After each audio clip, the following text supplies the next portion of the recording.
We continue to watch the case of Asia Bibi. She is a Christian woman from Pakistan who was sentenced to death for blasphemy. She spent 8 years on death row in Pakistan before her conviction was overturned. There are reports she could join her children who are here in Canada. We've got Natasha Fatah working on the story. What's the update first on Bibi's situation? We're continuing to monitor and waiting to find out what the federal government on our side is saying about this. But certainly a huge sigh of relief for Asia Bibi and her supporters right around the world, as she was now allowed freedom to leave Pakistan as of this week. So as you mentioned, this is a woman who had spent years on death row. She was convicted of blasphemy. She's a Christian woman, a mother of 5, and she was actually acquitted initially back in the fall of last year.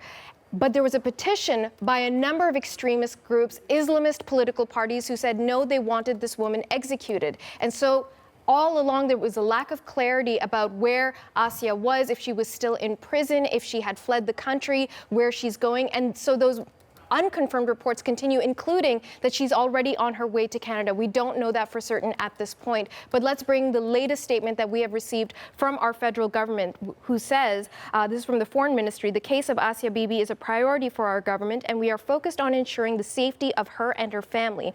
We are working with like-minded friends and allies on this issue. Canada is prepared to do everything we can to ensure the safety of Asia Bibi. Her children are reportedly already in Canada. As I said, she's a mother of 5. And this statement from the Foreign Ministry coincides with what we heard back in November, when Prime Minister Trudeau had said that he was in touch with folks in Islamabad, saying that they were concerned about Asia Bibi. They wanted to see what they could do to help. So we know that Canadians have been watching this story closely. And at this stage, again, we're waiting to find out where she is. And the backstory. I mean, how did she get to where she is today?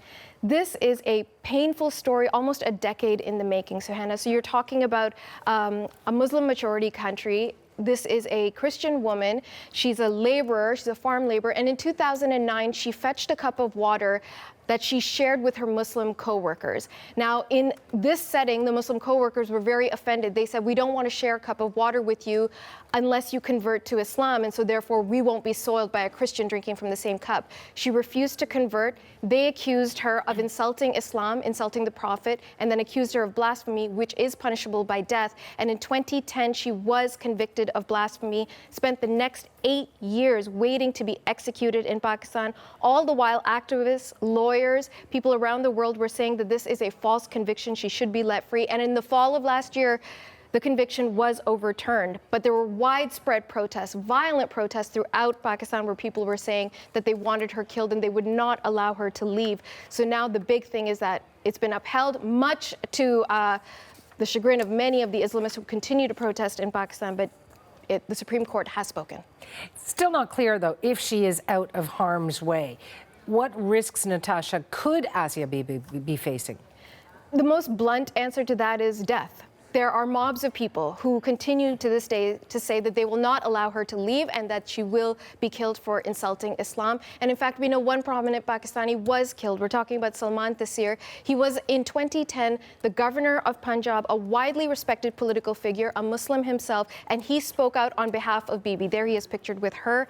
And he was assassinated in 2011. Her lawyer had to flee the country. He returned this week only to attend the court. And after her acquittal was upheld, let's bring a part of his statement saying that, I believe, since the religious scholars have vowed that they will kill Asia Bibi despite the decision of the court, she should certainly leave the country. And to our best knowledge, Suhana, that is exactly what is going to happen. Thank you, Natasha. You're welcome.